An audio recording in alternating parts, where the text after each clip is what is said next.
Random Shark. Trending topics are pretty much the bread and butter of the commentary community, if not just on YouTube in general. They're what a lot of channels on this website thrive on, talking about something that's a big deal at the moment and giving your 2 cents on the issue. It's something that you see a lot on YouTube, with some channels even being almost entirely dedicated to the covering of these topics.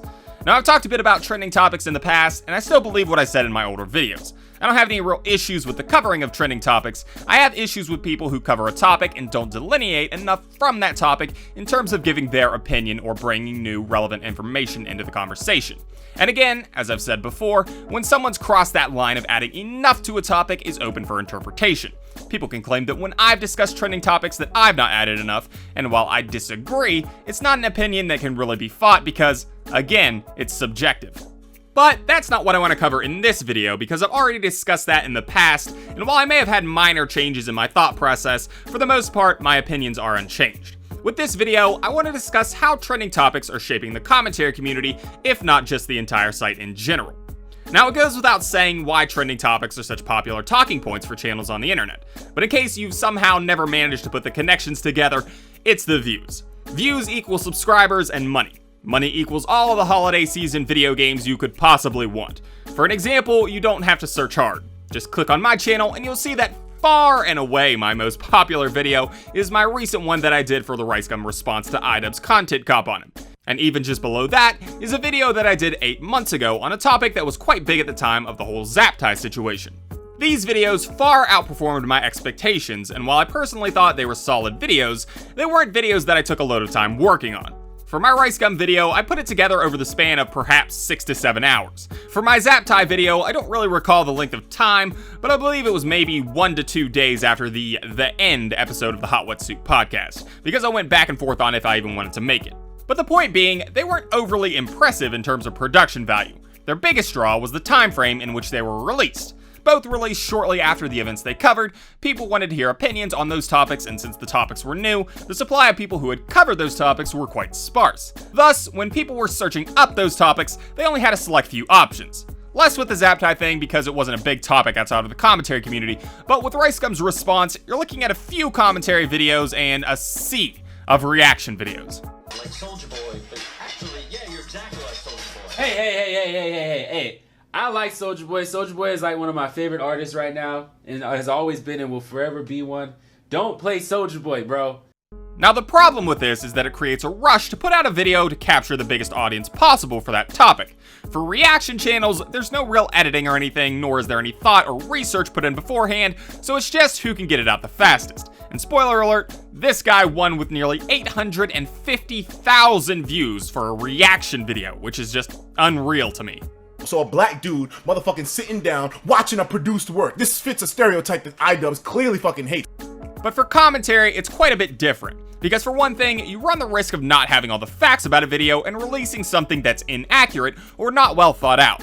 Now, I'm not trying to implicate anyone by saying that, it's just a possibility that you'll rush something out without fully mulling over your thoughts on it.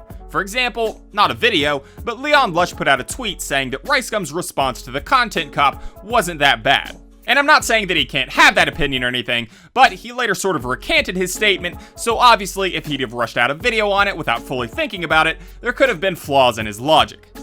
But boiling it down, basically, wait too long and no one cares about the topic, rush the video, and run the risk of not fully grasping the situation.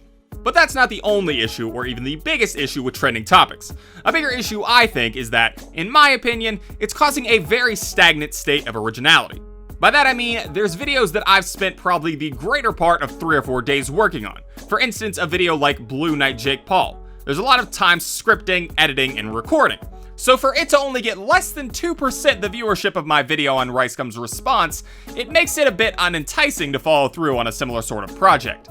Now, you can argue that the Blue Knight video wasn't good or whatever you want to argue about it, but the point is, the incentive to make a video like that is less than 98% the incentive to make a video on the latest trending topic. So what then, outside of passion or perhaps respect, is the incentive to make creative videos on diverse topics? There really isn't one, because success is on the side of what's popular. This is why you see channels like Kavos, who started out with sort of an aversion to trending topics, fall into the slump of making 9 videos with Jake Paul in the title. He made 2 whole videos on the baited drama, suckling the teat of the fucking drama, milking it for everything he wants, you know. The majority of his audience came from his videos on Jake Paul. They obviously aren't opposed to him covering trending topics centered around Jake, thus his more creative projects like Edgy Experiments die because they're not exceptionally well received in terms of views. Therefore, what's the point in making them if the majority of your audience isn't going to watch them, if you follow my logic? And so we hit a point where it's so much more lucrative to discuss trending topics, so much so that the originality of your own channel dies. And I'm not even blaming the creators for that. It's really no one's fault. You could blame the creators for not having the principles to stand up and actually try to be innovative while they see their peers sprint past them with mediocre to poor entertainment tactics, or you could blame the audience for not searching out and appreciating different ideas enough and letting mediocrity thrive. However, in that defense, how are they meant to find a video with around 2,000 views when YouTube is actively pushing all these videos with lower effort but higher views? But in the end, YouTube is an entertainment platform. Trending topics are new and exciting because it deals with something that just happened and we want to learn more about it and hear opinions on it.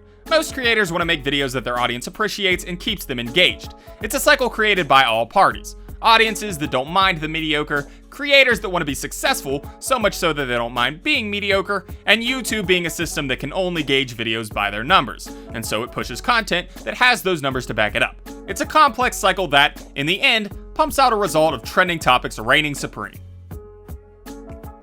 Anyways, that's the video, guys. Like it, don't like it, let me know. And before you ask, no, I'm not making this video to announce my decision to go full trending topic channel.